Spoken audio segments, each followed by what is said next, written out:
Dissolution. Dissolution is the termination of corporate existence. The corporation ceases to have legal personality due to causes provided by law. On this part, we will be discussing the two kinds of dissolution: voluntary dissolution and involuntary dissolution. Voluntary dissolution may or may not affect creditors. Voluntary dissolution may also be done by amending the Articles of Incorporation to shorten the corporate term. Also, in case of a corporation sold, by submitting to the SEC a verified declaration of dissolution. When we say voluntary dissolution, this is at the instance or initiative of the corporation.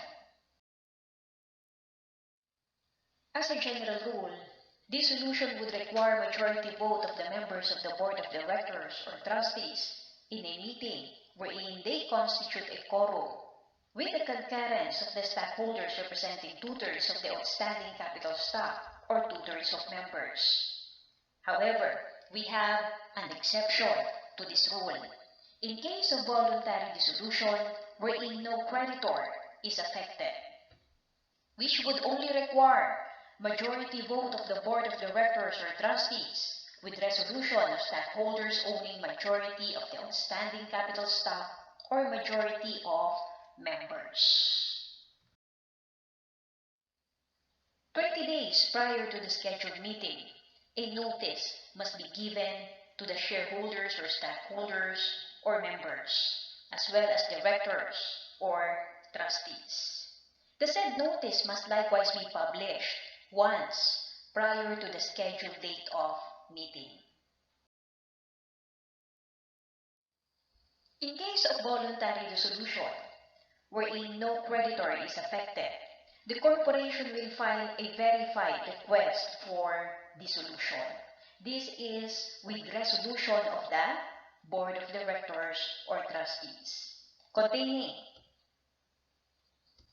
the reason for dissolution, the form, manner, and time when notices were given, names of stockholders and directors or members and trustees who approved the dissolution, date, place, and time of meeting, the details of publication. The documents to be submitted before the Securities and Exchange Commission, the copy of the resolution, and request for dissolution. These must be verified. Proof of publication and the favorable recommendation from the government agency in case of banks, banking and quasi-banking institutions, pre-need, insurance and trust companies, non-stock savings and loan associations, pawn shops, and other financial intermediaries. Upon receipt of the verified request for dissolution, attach the board resolution, the proof of publication, and the favorable recommendation from the appropriate government agency. If within 15 days, there is no notice of withdrawal from the corporation, SEC will issue Certificate of Dissolution. This Certificate of Dissolution is the evidence of approval for the intention of the corporation to be dissolved. Voluntary dissolution wherein creditors affected. The general voting requirement is necessary, which is majority vote of the board of directors or trustees with the concurrence of the stockholders owning 2/3 of the outstanding capital stock or 2/3 of members. Question. Dissolution requires the votes of the majority of directors or trustees, as well as stockholders owning 2/3 of the outstanding capital stock or 2/3 of members, except letter A, dissolution, creditors affected. Letter B, dissolution, no creditors affected. Letter C, dissolution by shortening corporate term. And letter D, all of the above. As a general rule, the voting requirement for dissolution is majority vote of the members of the board of directors or trustees in a meeting constituting a quorum. with the concurrence of the stockholders representing 2/3 of the outstanding capital stock or 2/3 of members. The only exception wherein it is only with the concurrence of the stockholders only majority of the outstanding capital stock or majority of the members is required is in case of voluntary dissolution, wherein we are filing a verified request for dissolution, and that involves no creditors. That means no creditors affected. Our answer, dissolution with no creditors affected. Letter B.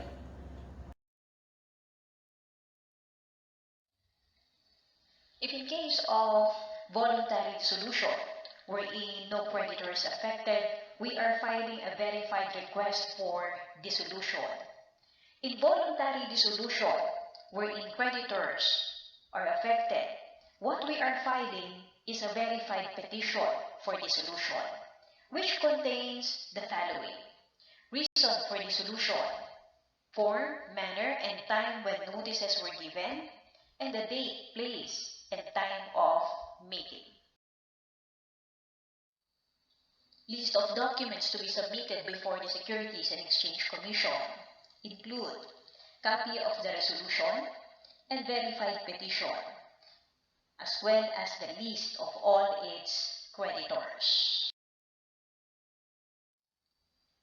If the petition is sufficient in form and substance, SEC shall, by an order reciting the purpose of the petition, fix a deadline for filing of objections to the petition, which date shall not be less than 30 days, nor more than 60 days after the entry of order.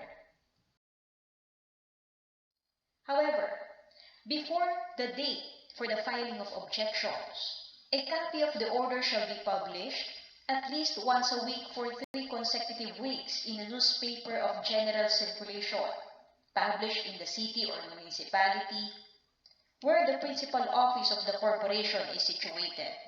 Or if there be no such newspaper, then in a newspaper of general circulation in the Philippines, and a similar copy shall be posted for 3 consecutive weeks in 3 public places in such municipality or city. Upon 5 days' notice, given after the date on which the right to file objection as fixed in the order has expired, SEC shall proceed to hear the petition and try any issue raised in the objections filed. And if no such objection is sufficient and the material allegations of the petition are true, it shall render judgment dissolving the corporation and directing such disposition of its assets as justice requires. SEC may appoint a receiver to collect such assets and pay the debts of the corporation. The dissolution shall take effect only upon issuance by SEC of a certificate of dissolution.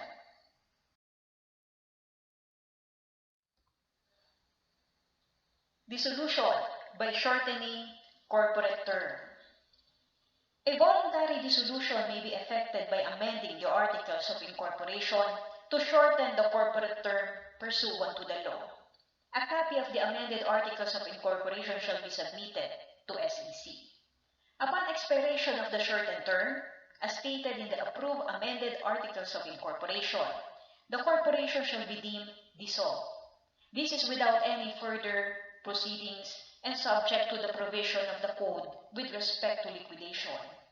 In the case of expiration of corporate term, dissolution shall automatically take effect on the day following the last day of the corporate term, stated in the articles of incorporation, without need for the issuance by SEC of a certificate of dissolution.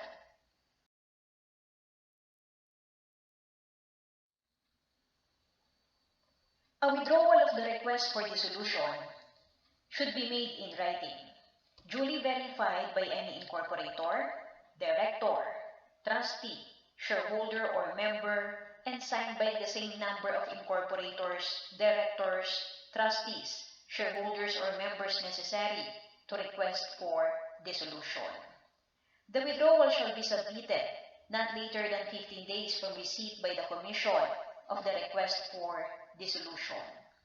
Upon receipt of a withdrawal of request for dissolution, the SEC shall withhold any action on the request for dissolution and shall, after investigation, make a pronouncement that the request for dissolution is deemed withdrawn.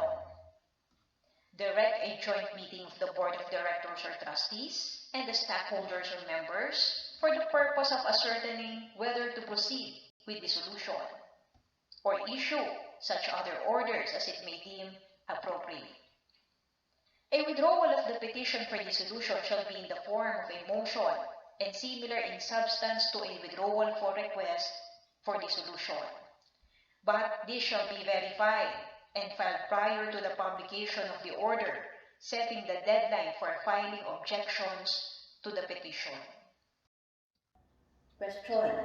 What kind of dissolution will require the votes of the majority of directors or trustees, as well as stockholders owning majority of outstanding capital stock or majority of members?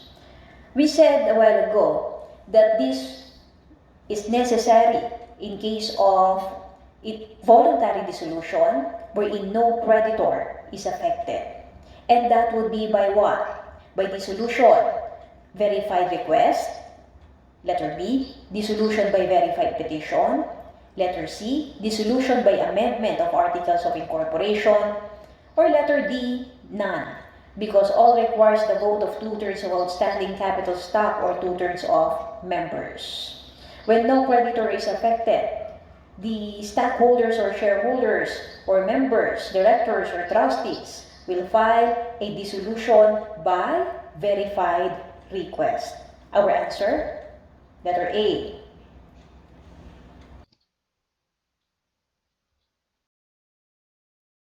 Involuntary dissolution. This is upon order of the Securities and Exchange Commission and not through the initiative of the corporation. This may be done motu proprio. When we say motu proprio, at the instance or initiative of the government or the state, or upon filing of a verified complaint by any interested party. Grounds for involuntary dissolution. Number 1, non-use of corporate charter. This is for a period of 5 years. Number 2, continuous in operation. 3, upon receipt of a lawful or court order dissolving the corporation. 4, upon finding by final judgment that the corporation procured its incorporation through fraud.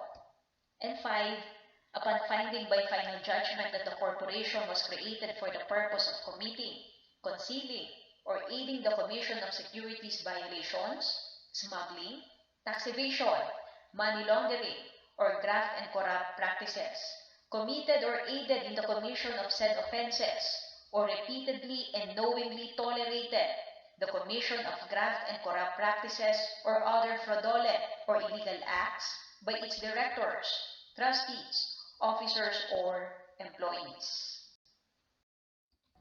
Question. Dissolution at the instance of the state. Letter A, voluntary dissolution. B, involuntary dissolution. C, dissolution by amendment of the articles of incorporation. And letter D, none, because dissolution is upon decision of the corporation. Our answer, letter B, involuntary dissolution. After dissolution, the corporation shall nevertheless continue as a body corporate for a period of 3 years, not for continuing the business for which it was established, but for purposes of prosecuting and defending suits by or against it, to enable it to settle and close its affairs, to dispose and convey its property, and to distribute its assets. Liquidation may be done by the corporation itself, through the board of directors or trustees, or by the stockholders or members who have the power to liquidate. It may also be done by receivership or by trusteeship. The claims by and against the corporation, which are not presented within the 3-year period, shall be unenforceable against it, as a corporate entity no longer exists. An action for the recovery of debts of the corporation may, however, be brought against the liquidator after the lapse of the 3-year period. The period given to corporation to wind up its corporate affairs. This is letter C, 3 years. Roof off, we're gonna tear the roof off the mother sucker. Tear the roof off the sucker. Tear the roof off, we're gonna tear the roof off the mother sucker. Tear the roof off the sucker. Tear the roof off, we're gonna tear the roof off the mother sucker. Tear the roof off the sucker. Tear the roof off, we're gonna tear the roof off the mother sucker.